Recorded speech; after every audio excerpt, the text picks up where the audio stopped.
자, 우리 사도신경 하심으로 신앙 고백하겠습니다.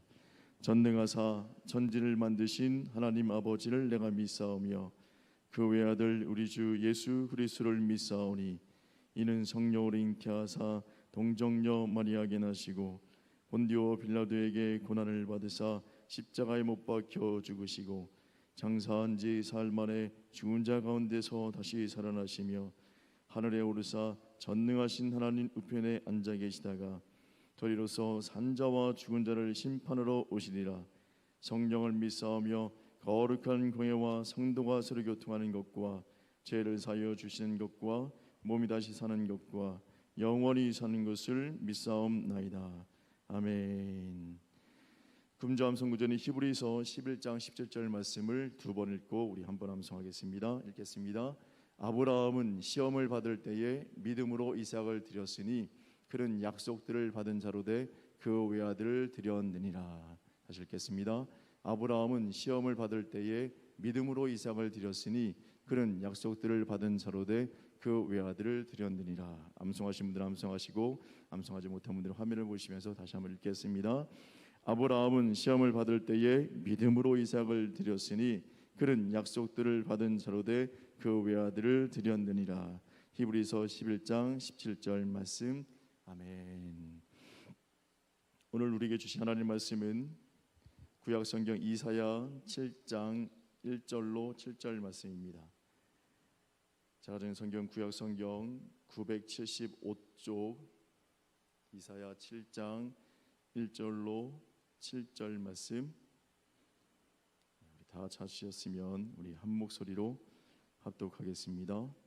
우시아의 손자요 요담의 아들인 유다의 아하스 왕 때에 아람의 느신 왕과 느말리아의 아들 이스라엘의 베가 왕이 올라와서 예루살렘을 쳤으나 능히 이기지 못하니라. 어떤 사람이 다윗의 집에 알려 이르되 아람이 에브라임과 동맹하였다 하였으므로 왕의 마음과 그의 백성의 마음이 숲이 바람에 흔들림 같이 흔들렸더라.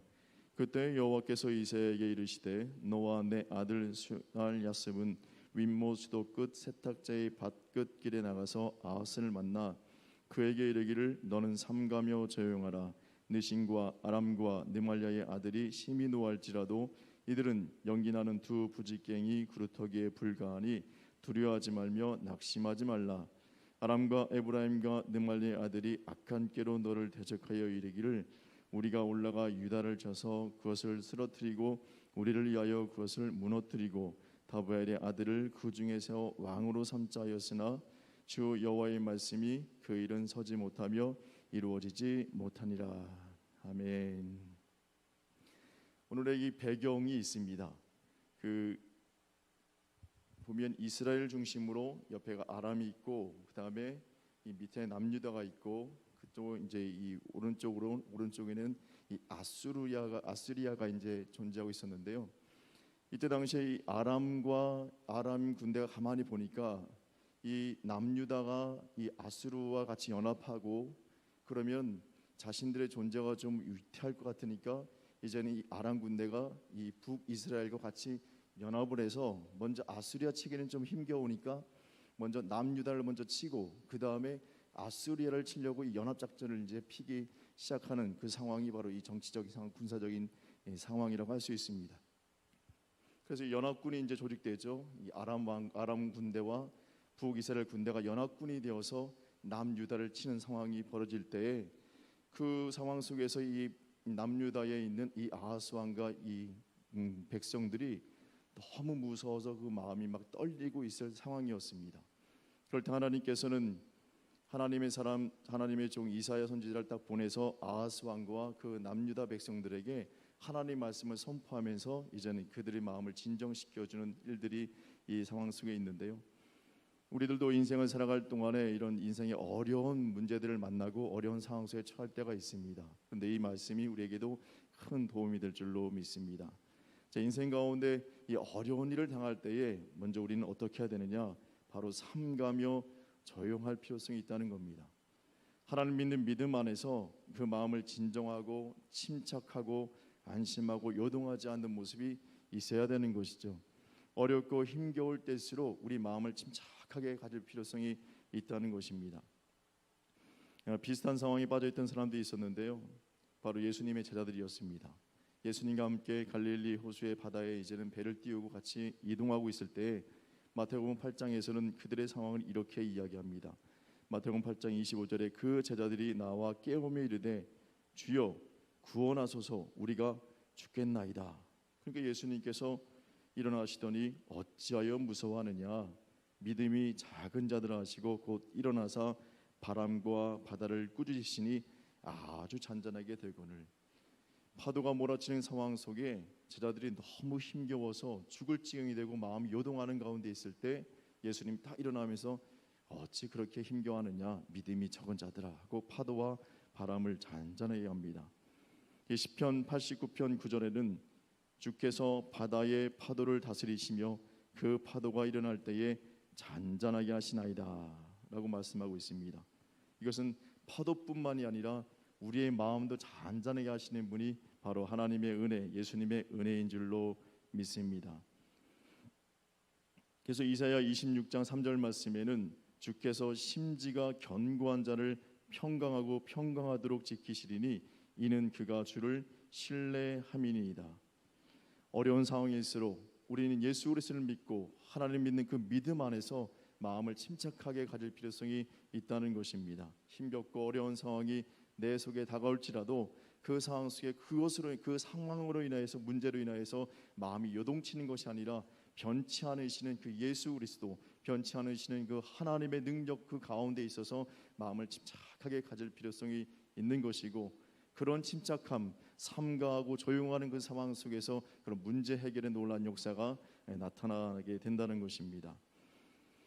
이렇게 이사야 선지자가 하나님의 말씀을 붙잡고 나오면서 잠잠해라, 조용해라, 그렇게 흥분할 필요가 없다라고 할 이유가 있었습니다. 그런데 우리가 또 현실적으로 보면 이 아하스 왕과 이 남유다 백성들이 마음이 흔들릴 수밖에 없는 현실적으로 체감하는 그 어려움들이 있었습니다. 먼저 이 아람 군대와 이스라엘 군대의 규모를 한번 살펴보면 짐작할 수 있는 상황이 있습니다. 이 역대상 18장과 19장에는 이 다윗 군대와 다윗과 이 아람 군대가 싸우는 장면이 나타나는데요. 이 상황 속에서 우리는 이 아람 군대의 규모가 어느 정도인지 살펴볼 수 있습니다. 역대상 18장 5절 말씀 후반절에는 다윗이 아람 사람 2만 2천 명을 죽이고, 그다음에 19장 18절 말씀에는 다윗이 아람 병거 7천 대의 군사와 보병 4만 명을 죽이고 최소한 못해도 6만 2천 명의 군사를 죽였다고 이야기하죠. 다음에 이 본문에서는 이 아람과 이스라엘이 동맹이었지만 과거에는 서로가 이렇게 앙숙 같은 관계여서 이 아람과 북이스라엘이 이렇게 전쟁을 벌인 적이 있었습니다. 아방 때였는데요. 열왕기상 20장 15절 후반절에 보면 이스라엘 모든 자손을 계수하니 7천 명이었더라라고 이야기합니다. 아람 군대와 싸우려고 이스라엘 군대의 이 아방이 이스라엘 군대를 계수해 보니까 싸울 수 있는 사람이 7천 명이었습니다. 근데 그 7천 명이 29절 열왕기상 20장 29절 후반절에 보면 이스라엘 자손이 하루에 아람 보병 10만 명을 죽이매, 또한 30절 말씀에는 그 성벽이 그 남은 자 2만 7천 명 위에 무너졌다. 그러니까 그때 당시 아람 군대의 군사가 12만 7천 명이었다는 것입니다. 그러니까 지금 아람 군대와 이스라엘 군대가 연합군이 지금 몰려오고 있는데 그 최소한 몇만 명, 최대한 한 10만 명이 넘는 군사들이 몰려오고 있으니 그 먼지만 해도 그 소리만 해도 그 10만 명이 넘는 사람들이 한번 소리 지르면 엄청나지 않겠습니까?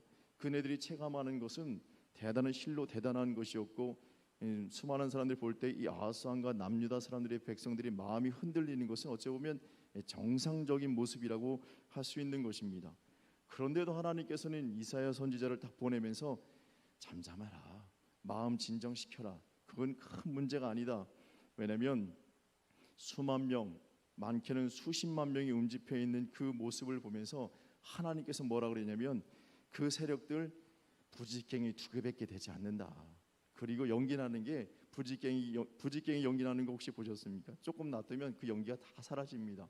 그리고 부지깽이는 5살짜리 꼬맹이도 이렇게 들어 올릴 수 있는 것이 바로 부지깽이라고 할 수 있는 것이죠. 하나님이 볼 때는, 우리 인간이 볼 때는 수십만의 대군이지만 하나님 볼 때는 그냥 부지깽이 같은 존재다라고 얘기하니 사람들이 깜짝 놀랄 수밖에 없습니다. 그러면서 우리가 생각할 수 있는 것이 이 세상에 하나님보다 강한 존재는 없구나. 하나님이 참으로 위대하신 분이구나라는 것을 우리는 깨달을 수 있는 것이죠. 그러니 그 말을 듣는 사람들이 그러니까 하나님이 그냥 속에 없는 말 허언하시는 것이 아니라 이런 근거가 있으니까 하시는 거구나. 그래서 예레미야 10장 6절 말씀에는 여호와여 주와 같으니 없나이다. 주는 크시니 주의 이름이 그 권능으로 말미암아 크시니이다.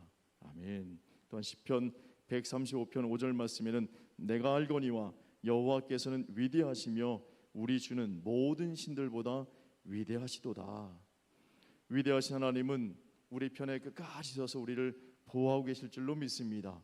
그러니 우리 마음이 요동하지 않아도 되는 것이죠. 그래서 다윗은 이렇게 고백합니다. 시편 23편 4절 말씀에 내가 사망의 음침한 골짜기로 다닐지라도 해를 두려워하지 않을 것은 주께서 나와 함께 하심이라. 주의 지팡이와 막대기가 나를 안위하시나이다. 하나님이 드신 그 지팡이, 그 막대기는 수십만 대군보다 더 크고 위대한 줄로 믿습니다. 하나님은 더 크고 위대한 줄로 믿습니다. 그러니 이 이사야가 백성들을 바라보며 남유다를 바라보며 선포할 때에 사람들이 깜짝 놀라며 그래, 세상 그 어떤 세력들보다 위대하신 크신 그 하나님, 능력자이신 그 하나님 앞에 우리가 무엇 두려워하겠느냐라고 마음을 다잡을 수밖에 없죠. 그래서 결국은 우리가 이 땅 가운데 살아갈 동안에 하나님의 말씀을 들어야 한다는 것입니다. 세상의 그 어떤 말, 심지어 내 속에, 내면 속에 있는 나 자신의 말도 신뢰할 수 있는 것이 아니라 오직 하나님의 말씀을 신뢰하며 그 말씀 따라갈 때에 어떤 어려운 상황과 힘겨운 상황에 있을지라도 우리 마음이 잔잔하게 주님께서 역사에 이끌어 주실 줄로 믿습니다. 그래서 마지막으로 오늘 본문의 마지막 말씀 속에 이 쐐기를 박는 말씀을 하시는 겁니다. 그 아람 군대와 북이스라엘 연합군이 쭉 쳐들어와서 아하스 왕을 폐위시키고 자신들이 원하는 왕을 세우려고 했거든요. 그리고 섭정을 하려고 하는 상황 속에서 이사야 7장 7절 말씀, 오늘 본문 마지막 말씀에는 이렇게 이야기합니다. 주 여호와의 말씀이 그 일은 서지 못하며 이루어지지 못하리라. 하나님께서 말씀하십니다. 북이스라엘과 그렇게 아람 군대가 아무리 용을 쓰고 애를 쓴다 할지라도 내가 허락하지 않는 것은 이루어지지 않아 라고 선포하니 그 백성들이, 그 말을 듣는 백성들이 마음에 잠잠하며 평안함이 있고 하나님 주신 평강 가운데 거하게 된 줄로 믿습니다. 무슨 일을 만나도 두려워하지 않을 것은 내 담력 있는 것이 아니라 세상의 그 어떤 존재보다도 위대하신 하나님이 계시기 때문인 줄로 믿습니다. 어려울 때일수록 침착하게 하나님을 바라보고 그 말씀을 떠올리시길 소망합니다. 하나님이 분명히 도와주실 줄로 믿습니다. 오늘도 이 믿음으로 살아가는 모두 되시기를 주님의 이름으로 축원합니다. 아멘.